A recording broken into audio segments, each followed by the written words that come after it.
নমস্কার, হিন্দুস্তান টাইমস বাংলার ডিজিটালে আপনাদেরকে স্বাগত। ফেসবুক এবং ইউটিউবে সব জায়গাতেই কিন্তু আমরা প্রত্যেক দিনই নিত্য নতুন খবর, সেটা ক্রিকেট হোক, ফুটবল হোক বা রাজনীতি হোক, বিনোদন হোক, সমস্ত খবর আপনার সাধারণ মানুষের কাছে পরিবেশন করে থাকি। এবং খুব স্বাভাবিকভাবেই আমি ব্যক্তিগতভাবে যেহেতু স্পোর্টস জার্নালিজম কাজ নিয়ে করি, তার ফলে কিন্তু খুব স্বাভাবিকভাবে প্রত্যেকে আপনারা জানেন যে ভারতের যে টি-20 ক্রিকেট দল, সেই টি-20 ক্রিকেট কিন্তু দল অর্থাৎ স্কোয়াড ঘোষণা হয়ে গেছে বিশ্বকাপের জন্য। আর খুব স্বাভাবিকভাবেই যেহেতু আমরা দীর্ঘ 11 বছর সময় লেগে গেছে এখনো পর্যন্ত 2013 সালে শেষবার আমরা আইসিসি ট্রফি জিতেছিলাম, চ্যাম্পিয়ন্স ট্রফি। এরপর থেকে কিন্তু আমরা আর আইসিসি ট্রফির অনেক কাছাকাছি পৌঁছে গেছি, কিন্তু আইসিসি ট্রফিটা যে একবার ছুঁয়ে দেখার যে স্বপ্নটা, সেই স্বপ্নটা কিন্তু আর পূরণ হয়নি। যে স্বপ্নটা মহেন্দ্র সিং ধোনি একটা সময় তৈরি করে দিয়ে গেছিলেন, বা প্রত্যেকটা স্বপ্ন তিনি পূরণ করে দিয়ে গেছিলেন, সেটা টি-20 বিশ্বকাপ হোক বা একদিনের বিশ্বকাপ বা চ্যাম্পিয়ন্স ট্রফি।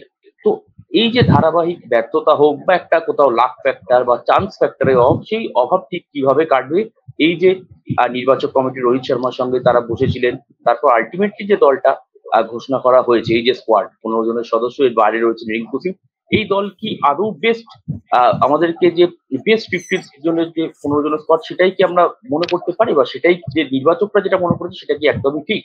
এই নিয়েই কিন্তু আমরা মূলত আলোচনা করবো। আমাদের সঙ্গে কিন্তু আলোচনায় এই মুহূর্তে রয়েছেন দত্তাত্রেয় মুখোপাধ্যায়, প্রাক্তন রঞ্জি ক্রিকেটার এবং প্রাক্তন বাংলার সেই যে দল আমাদের গৌরবান্বিত করেছিল, বাংলার এক শেষবার রঞ্জি চ্যাম্পিয়ন যেই দল, সেই দলের অন্যতম সদস্য।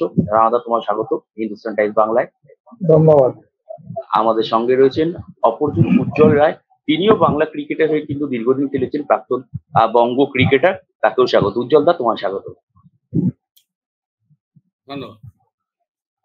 প্রথমে রানাদা, তোমার কাছে একটা জিনিস জানতে চাইবো, সেটা হচ্ছে বিশ্বকাপের মতো একটা মানে হাই ভোল্টেজ একটা টুর্নামেন্ট, একটা খুব মেগা ইভেন্ট, চাপের ইভেন্ট, এইখানে যদি দেখা যায় সাধারণত এটা কি দেখা যায়, মানে আমি জিজ্ঞেস করতে যাবো যে যদিও আইপিএল এর সঙ্গে টি-20 ওয়ার্ল্ড কাপের কোনো সম্পর্ক নেই, কোনো ধরাছোঁয়ার বাইরে, কিন্তু একটা প্রশ্ন বারবার ঘুরে ফিরে আসছে যে আইপিএল এ অনেকে ব্যর্থ, যেমন অর্শদীপ সিং ব্যর্থ, বা হার্দিক পান্ডিয়া সেই অর্থে ছন্দে নেই।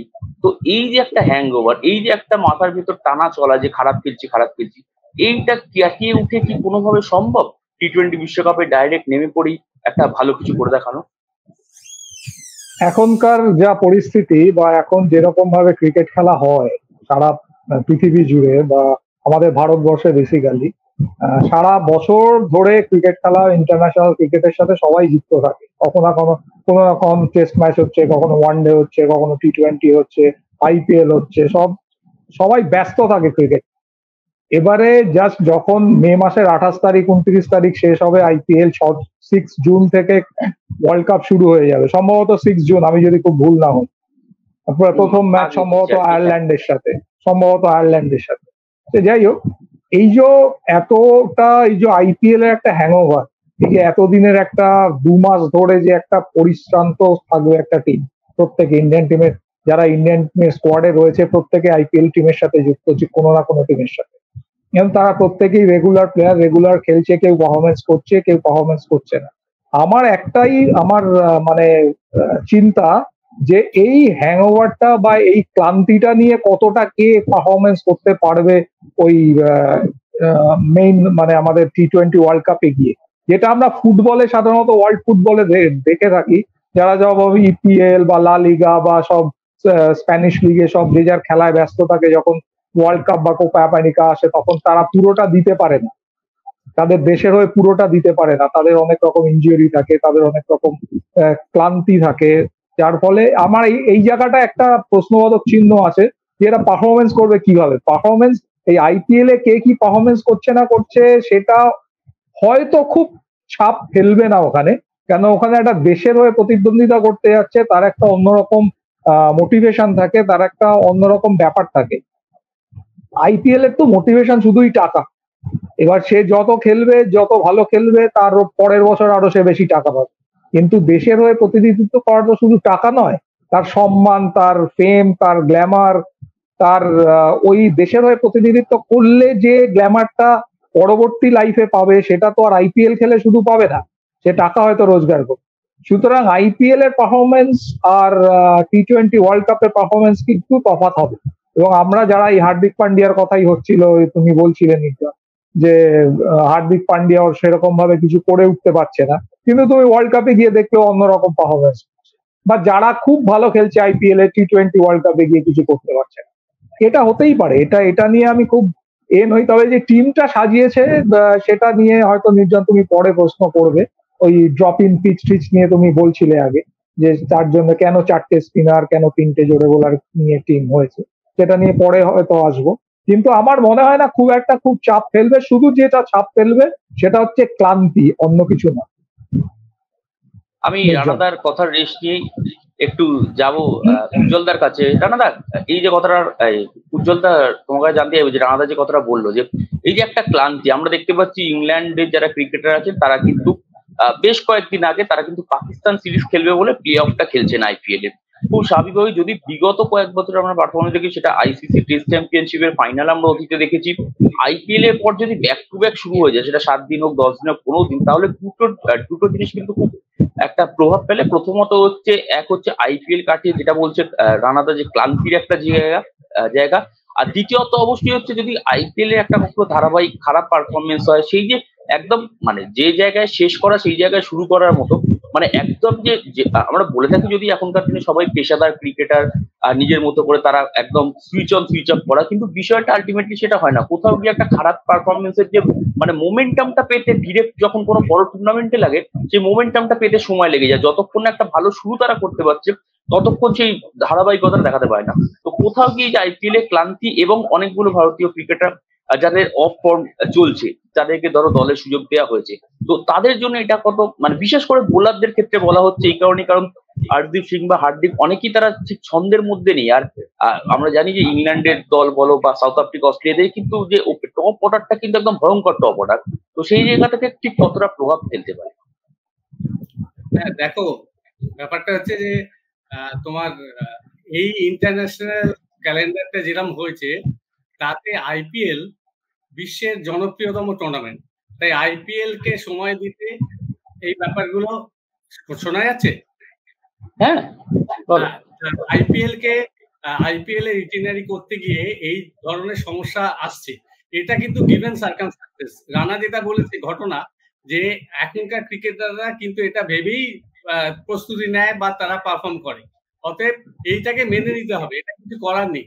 যে নতুন করে গিয়ার আপ করা, একটা বড় ইন্টারন্যাশনাল টুর্নামেন্ট এক্সপোজারের জন্য নিজেকে তৈরি করা, এগুলো কিন্তু অটোমেটিক্যালি প্লেয়াররা করে নিতে বাধ্য, এখন যা সিচুয়েশন হয়ে গেছে।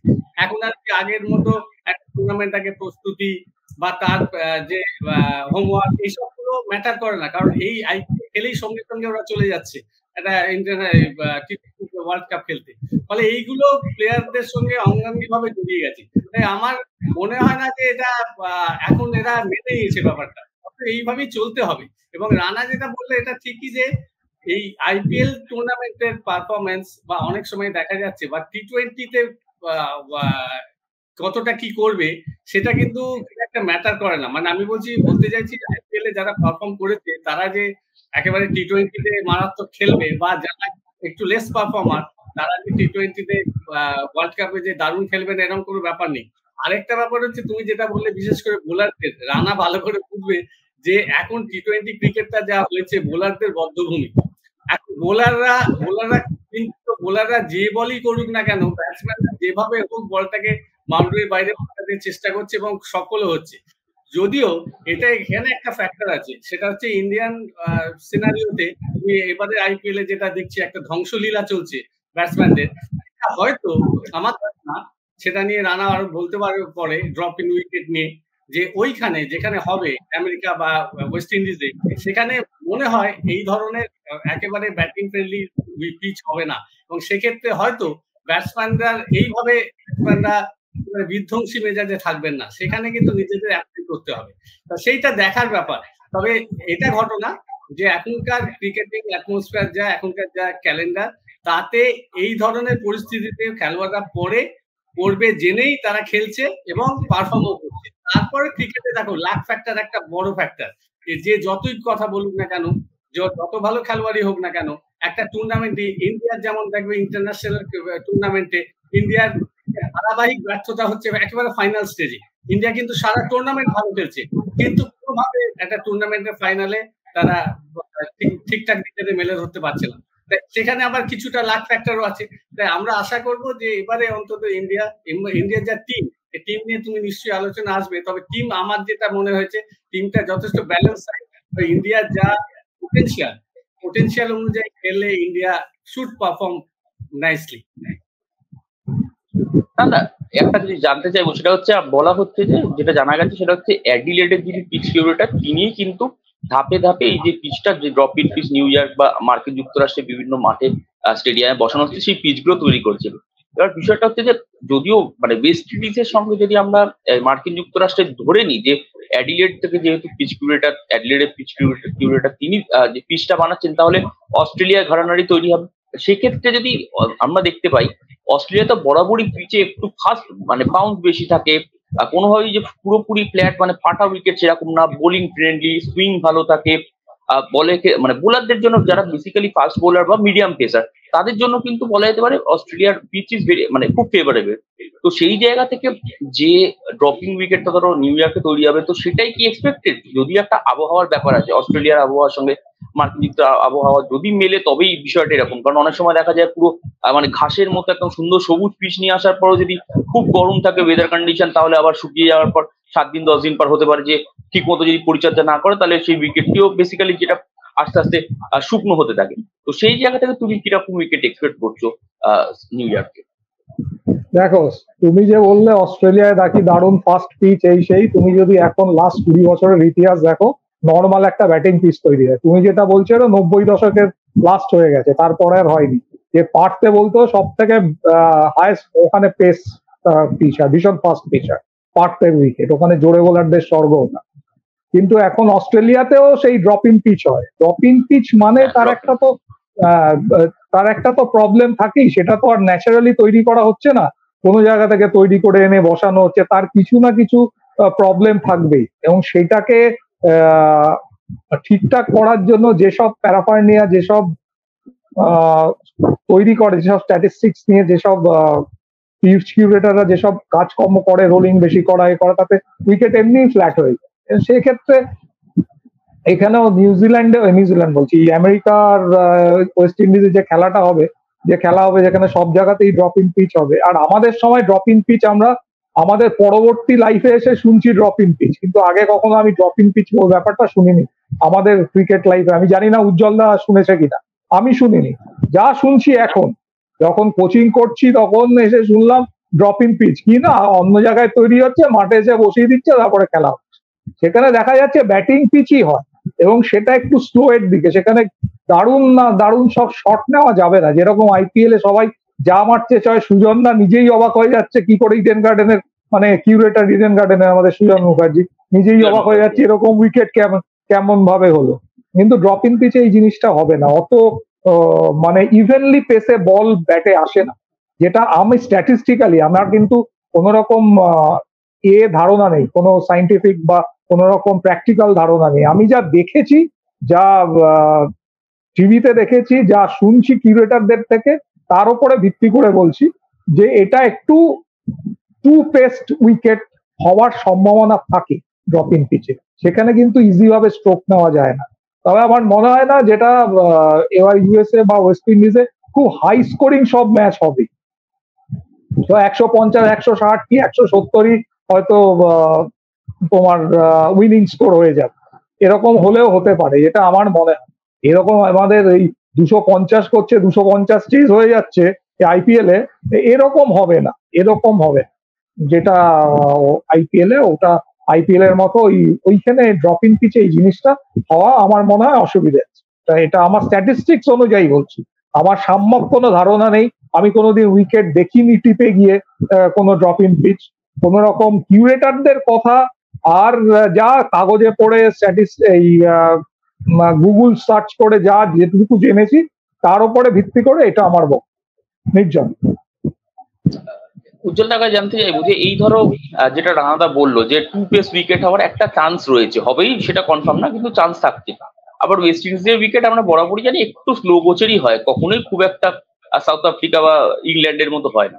তো সেই জায়গা থেকে যদি এই যে অজিত আগারকারের ধরো নির্বাচক কমিটি তারা যে ডিভিশনটা দিয়েছে 4 স্পিনার, অক্ষর প্যাটেল, রবীন্দ্র জাদেজা, ওদিকে কুলদীপ যাদবও রয়েছেন, চাহালও রয়েছেন।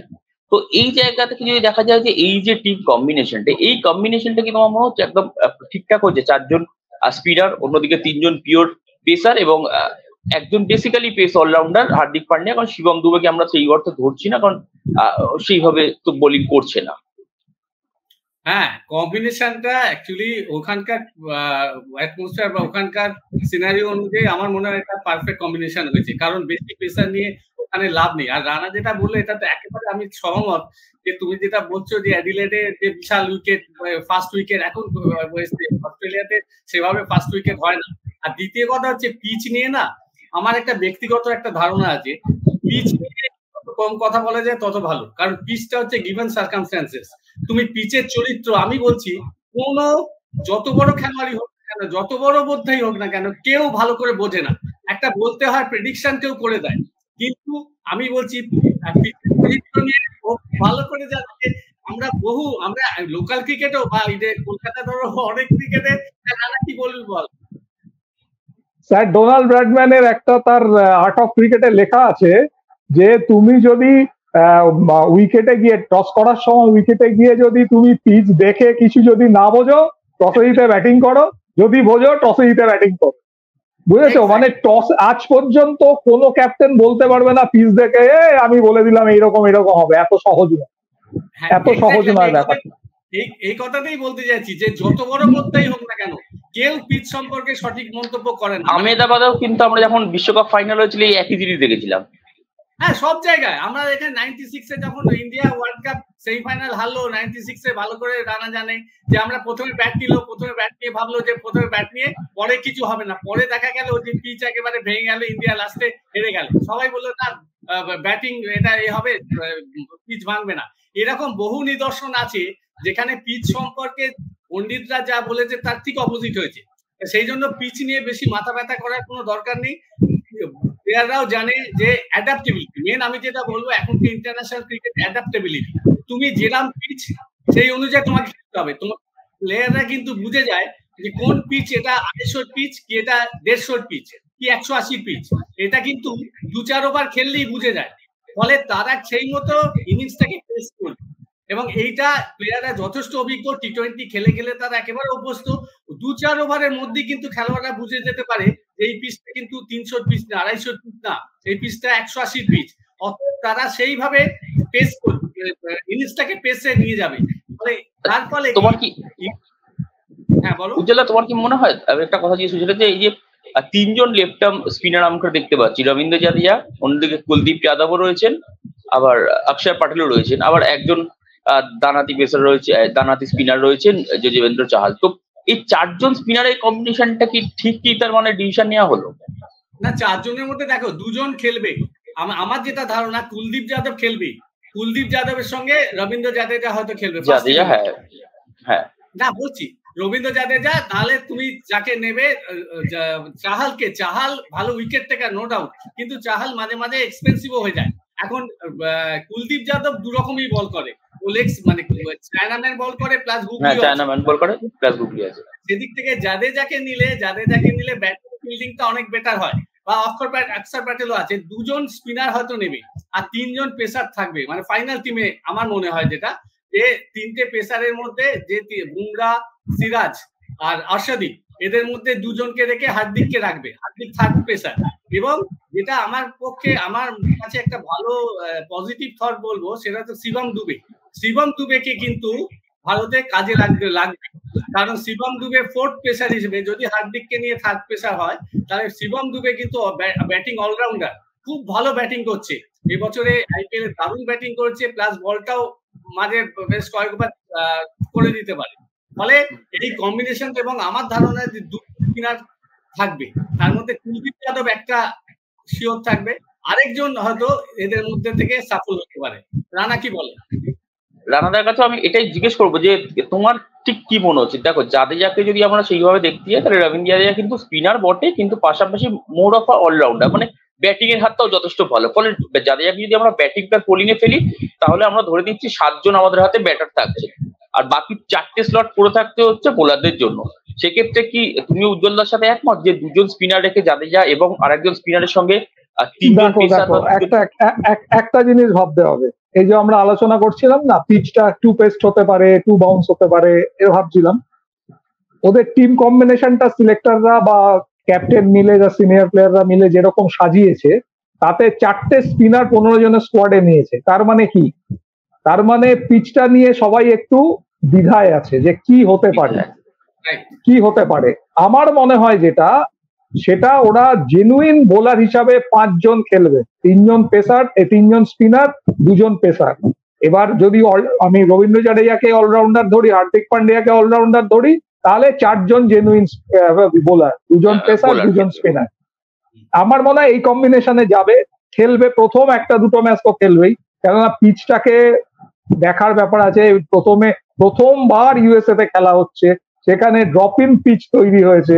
সেই ওয়েদারে, মানে ওখানকার ক্লাইমেটিক কন্ডিশন কি, সেইটা কিভাবে সেই ড্রপ ইন পিচটা ওখানে মানাতে পারছে, এগুলো যতক্ষণ না ওখানে বল গড়াবে পিচে, ততক্ষণ কেউ কিচ্ছু বলতে পারবে না। যার ফলে যে টিমটা যেটা বানিয়েছে, যে কম্বিনেশনে বানিয়েছে, তাতে সিলেক্টররাও দ্বিধাগ্রস্ত আছে যে কিভাবে আমি একটা টিমকে, 11 জনের টিমকে সেট করব। এটা কিন্তু খুব একটা ঝামেলার ব্যাপার। প্রথম ম্যাচ আয়ারল্যান্ড এটা চাপের নয়, ওখানে কিছুটা বুঝতে পারবে। যদি সেম উইকেটে সেম পিচে যদি আরেকটা সেকেন্ড ম্যাচ হয়, বোধহয় সেকেন্ড ম্যাচ পাকিস্তানের সাথে সম্ভবত, এটা আমার যতদূর মনে হচ্ছে। প্রথম ম্যাচটাই ইন্ডিয়ার কাছে ট্রায়াল হিসাবে ধরে নিতে হবে যে আমি নেক্সট ম্যাচ কি কম্বিনেশনে যাব। এইগুলো একটা ব্যাপার। এই কম্বিনেশনটা, এই যে টিম সাজানোটা দেখে, 15 জনের স্কোয়াডটা দেখে, সেটাই মনে হচ্ছে। কেননা ব্যাটিং এর ক্ষেত্রে কিন্তু খুব একটা ইনএক্সপিরিয়েন্স প্লেয়ার কিন্তু নিয়ে যায়নি, 1 জন 2 জন 4। এটা একটু ভাবার ব্যাপার আছে। হ্যাঁ, নির্জন। উজ্জ্বলদার কি মনে হচ্ছে, মানে ঋষভ পান্ত না সঞ্জু স্যামসন? অভিজ্ঞতার দিক থেকে তো অবশ্যই ঋষভ পান্ত এগিয়ে রয়েছে, কিন্তু সাম্প্রতিক পারফরমেন্স বলছে সঞ্জু স্যামসন তুলনামূলকভাবে ভালো ছন্দে রয়েছে। তো ঠিক কোন দিকটাতে দিকে পাল্লা ভারী হওয়া উচিত?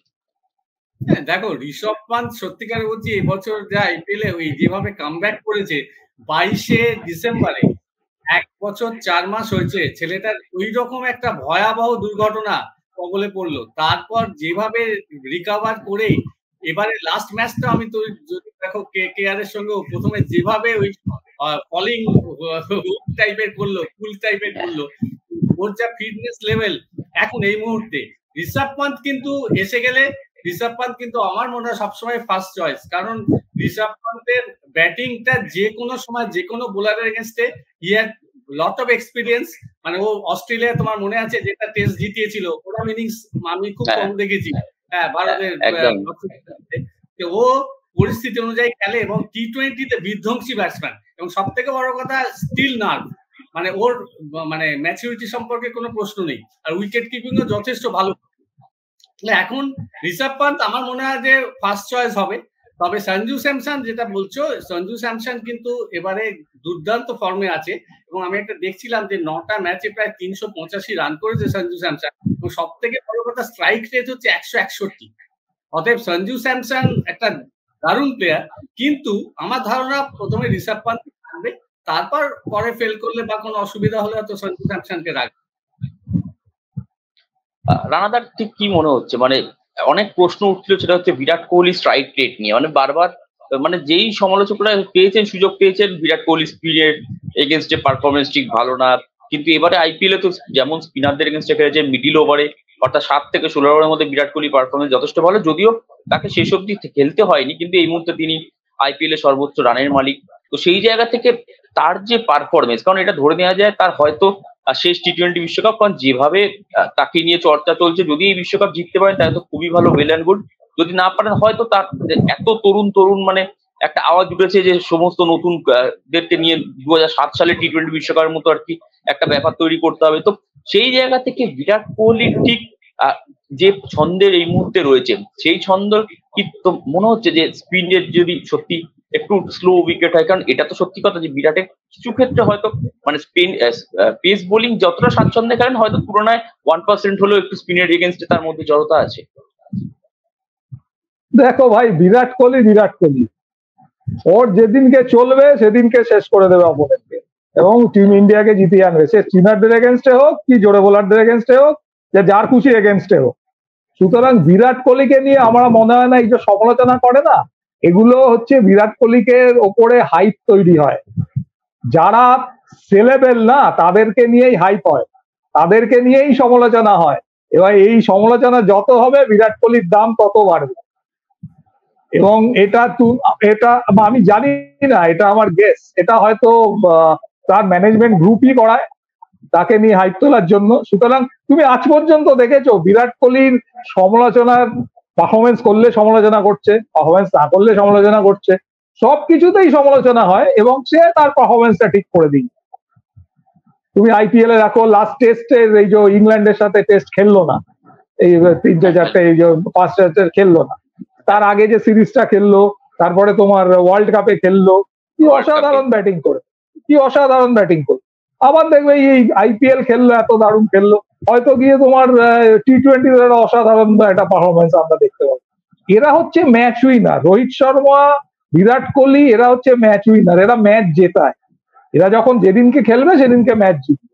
আরেকটা জিনিস আমি তোমায় বলছি, তুমি যদি দেখো লাস্ট 50 বছরের ইতিহাস আমাদের ভারতীয় ক্রিকেটের, সেটা থেকে এখনো আমাদের ভারতীয় ক্রিকেট বেরোতে পারিনি।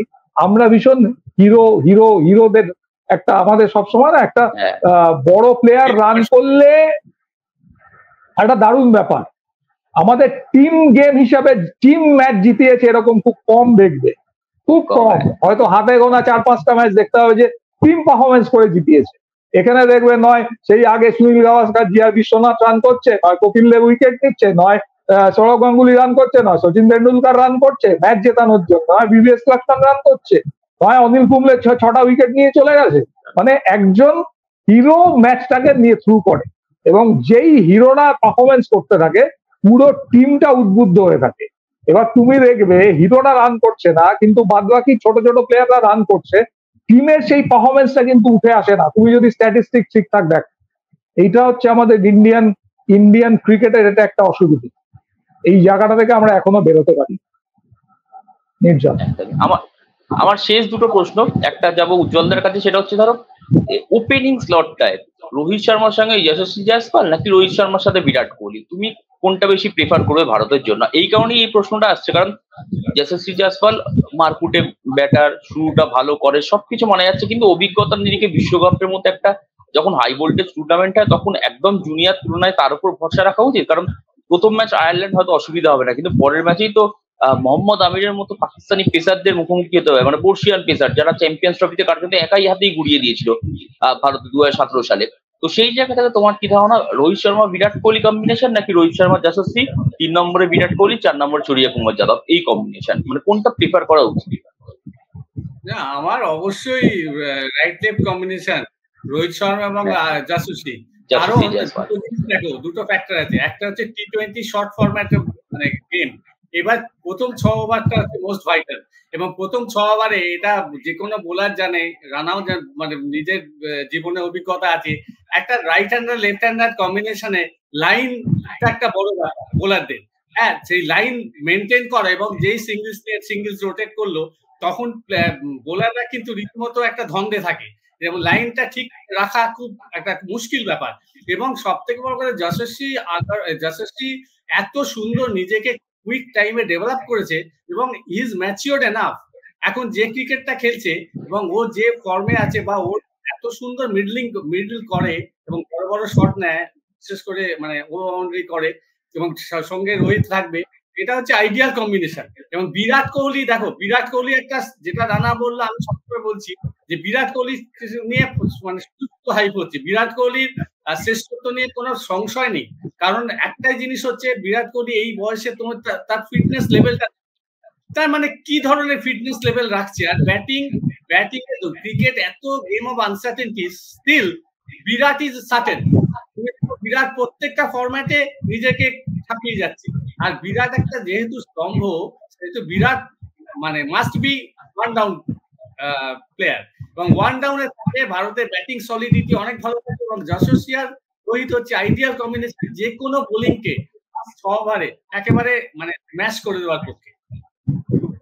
আচ্ছা, রানাদা কি একই মত? দেখো আমার মত কি না সেটা আমি বলতে পারছি না এখনই। এখন ইন্ডিয়ান টিম কিভাবে ভাবছে, কিভাবে টিম সাজাবে, এখন আমি আমার মত তো দিয়ে কোনো লাভ নেই। যেটা উজ্জ্বলদা বললো যে এরকম ভাবে সাজানো উচিত, লেফট অ্যান্ড রাইট কম্বিনেশন। আর এখনকার ক্রিকেটে না কে অনভিজ্ঞ কে অভিজ্ঞ ওটা কেউ দেখে না। তুমি একটা ম্যাচে পারফরমেন্স করবে না, পরের ম্যাচে তুমি বাদ। সুতরাং এখানে আরো পেছনে লাইন দিয়ে দাঁড়িয়ে রয়েছে। এখানে সবাই বোঝে যে আমাকে রান করতে হবে, আমার অভিজ্ঞতা আছে কি নেই আমি জানি না, আমি কি ম্যাচ খেলছি জানি না, আমায় রান করতে হবে বা উইকেট নিতে হবে, এইটাই এখন মোদ্দা কথা। সুতরাং ওই অভিজ্ঞতার ব্যাপার নয়। এবার আরেকটা কথা আমার যেটা মনে হয় যে যদি এই শর্ট ফরম্যাট অফ গেমে আমার যে বেস্ট প্লেয়ার তাকে আমি ম্যাক্সিমাম টাইম দেব তাকে সেট হয়ে রান বানানোর জন্য। সে যদি সেট হয়ে রান বানিয়ে দেয় তাহলে আমার টিম অনেক বড় জায়গায় চলে যাবে, ম্যাচ জেতানোর জায়গায় চলে যাবে। যেই ক্ষেত্রে বিরাট কোহলি, রোহিত শর্মাও দুজনে মিলে ওপেন করতে পারে।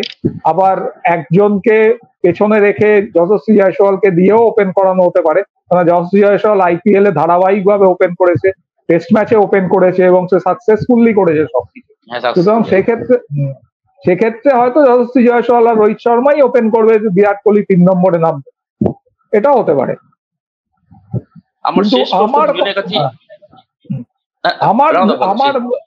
আমার যদি হয় তাহলে আমি সবসময় চাইবো আমার যে বেস্ট প্লেয়ার তাকে ম্যাক্সিমাম আমি টাইম দেব, তাকে সেট হয়ে তাকে রান করার জন্য। তাকে 120টা বলের মধ্যে সে যাতে 100টা বল খেলতে পারে কি 80টা বল খেলতে পারে, সেই সুযোগটা তাকে করে। এটা আমার মত, এটা আমার পার্সোনাল মত। আমার শেষ প্রশ্ন দুজনের কাছে, এই যে ধরো জাতীয় দলের যে স্কোয়াড, ভারতীয় স্কোয়াড টি20 বিশ্বকাপের, এখান থেকে রিঙ্কু সিং এর বাদ পড়াটা ঠিক মানে একদম ঠিক প্রপার মানে ঠিক সিদ্ধান্ত, নাকি একান্তই মানে বাদ দিতে হতো একজনকে, কাউকে বাদ করতেই হতো, দুর্ভাগ্য তাই জন্য রিঙ্কু সিং কে বাদ করতে হলো? কিন্তু কার জায়গায় খেলবে তুমি একটা নাম বলতে পারবে না, তুমি কাকে বাদ দেবে? যে আরো রিঙ্কু সিং 2 বছর ধরে ভালো খেলছে, আইপিএল এ ভালো খেলেছে, কিন্তু তার ইন্টারন্যাশনাল ক্রিকেটে সেভাবে এখনো পারফরমেন্স তার দেখা যায়নি। একটা টিমে গেছিল, কিন্তু সূর্যকুমার যাদবকে তুমি বাদ দিতে পারবে না, তুমি রোহিত শর্মাকে বাদ দিতে পারবে না, তুমি যশস্বী জয়সওয়ালকে বাদ দিতে, তুমি কার জায়গায় নেবে রিঙ্কু সিংকে, সেটা একটা প্রশ্ন। তুমি কোন পজিশনে, কোন স্লটের জন্য তুমি রিঙ্কু সিংকে ভাববে? আমি একটা টিম বানাবো তো আমার প্রত্যেকটা স্লটে আমার তো ভাবতে হবে যে আমার এই পজিশনে আমার এই প্লেয়ারকে আমি ভেবে রেখেছি, এরা খেলবে, আমার বেস্ট চয়েস হচ্ছে সে। এবং সেই ক্ষেত্রে যদি রিঙ্কু সিং নাই থাকতে পারে, আমি রিঙ্কু সিং এর শুধু আইপিএল এর উপর নির্ভর করে তো আমি একটা টিমের একটা ওয়ার্ল্ড কাপ খেলতে যাওয়ার মতো টিমে আমি ঢুকিয়ে নিতে পারি না। যে 3 বছর 4 বছর ধরে ধারাবাহিক ভাবে ইন্টারন্যাশনাল ক্রিকেটে আইপিএল এ পারফরমেন্স করছে, আমি তাকেই তো আগে প্রেফারেন্স করি। আমার মনে হয় ঠিকই আছে, কোনো হয় ভুল কিছু হয়। উজ্জ্বল দা কি মত? হ্যাঁ, আমিও সহমত যে রিঙ্কু সিং, দেখো এবারে কিন্তু রিঙ্কু সিং আমি দেখলাম যে 5টা না 6টা বোধহয় ব্যাটিং করে 123 রান করেছে, 20 মতো বেশি রান করেনি। হ্যাঁ, কিন্তু কার জায়গা আসবে? যার শিবম দুবেও কিন্তু ট্রিমেন্ডাস ব্যাটিং করেছে, ওর স্ট্রাইক রেট দেখছিলাম 150। তা এবার ঘটনা হলো যে কোনো প্লেস নেই। রিঙ্কু সিং বলতে পারি ব্যাড লাক, যে নো ডাউট মানে হিজ ওয়ার্ডি, যে ওর যোগ্য, কিন্তু কার জায়গা আসবে, স্লট নেই। ফলে সেই দিক থেকে দেখতে গেলে যে এই টিমটা যেভাবে করেছে সব দিক বিবেচনা করে আমার মনে হয় একেবারে ঠিকই আছে।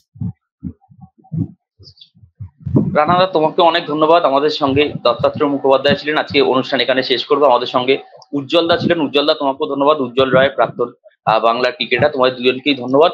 অবশ্যই আমাদের কিন্তু নজর রাখতে হবে আইসিসি টি20 ওয়ার্ল্ড কাপের দিকে। সেখানে ভারতীয় ক্রিকেট দল তারা ঠিক কিরকম পারফরমেন্স করেন, তাদের সামনে কিন্তু একটা কঠিন লড়াই রয়েছে। তার কারণ হচ্ছে একদম নতুন একটা স্টেডিয়াম, নতুন মাঠ, মার্কিন মুলুকে, সেখানে কিন্তু কেমন আবহাওয়া থাকবে, কেমন পরিবেশ থাকবে, মাঠের পরিবেশ কেমন থাকবে, আউটফিল্ড কেমন থাকবে, পিচ, সবটাই কিন্তু একটা অদেখা অজানা একটা বিষয়। সেই জায়গায় ভালো পারফর্ম করো এবং তারপর অবশ্যই ওয়েস্ট ইন্ডিজের মাটিতে গিয়েও কিন্তু তাদের সেরাটা দিয়ে 11 বছরের যে ট্রফির খরা, সেই ট্রফির খরা কিন্তু বিরাট কোহলি, রোহিত শর্মাদেরই কাটিয়ে উঠতে হবে। অনেক আমাদের প্রত্যাশা রয়েছে এই ভারতীয় দলকে ঘিরে। অবশ্যই আমরা কিন্তু সেদিকে নজর রাখবো, প্রত্যেকটা ম্যাচের দিকে, যে ভারতীয় ক্রিকেট দল তারা যেন আলটিমেটলি প্রত্যেকটা ম্যাচ জেতে। ভারত পাকিস্তান ম্যাচ তো বটেই, অন্যান্য ম্যাচেও না জেতে এবং দেশকে যেন 11 বছরের যে আইসিসি ট্রফির খরা, সেই ট্রফির খরা কাটিয়ে যে শ্রেষ্ঠত্বের শিরোপা এনে দেয়। হিন্দুস্তান টাইমস বাংলা যে ডিজিটালে আপনাদেরকে সবাই এতক্ষণ ছিলেন, তার জন্য ধন্যবাদ।